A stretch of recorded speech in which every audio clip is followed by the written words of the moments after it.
खूबसूरती रॉकर से पंगा ले रहे हो।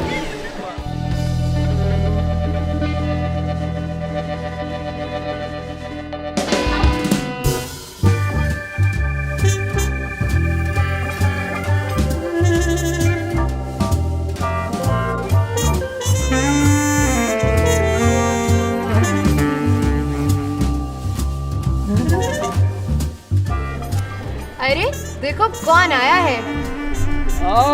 The internet star. यार तू तो रातों रात फेमस हो गया। क्या हुआ है? इतना मुंह क्यों बनाया हुआ तूने?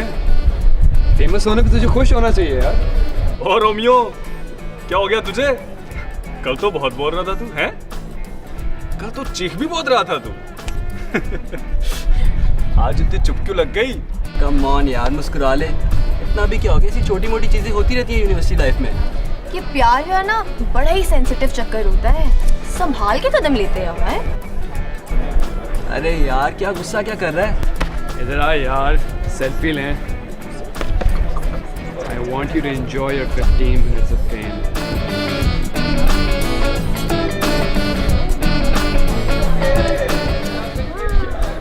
अब बता, आइंदा से पंगा लेगा रॉकर्स के साथ, हैं? मेरे ख्याल से इसकी खामोशी को हम ना ही सुन लें। जाहिर है, फिर हमसे पंगा लेने का सोचा तो उसको सोचने के काबिल नहीं छोड़ेंगे। और अभी तो सिर्फ वीडियो है। अगर दोबारा ऐसा किया ना तो यही शो लाइव चलेगा, सड़कों पर, पूरे शहर में, समझा?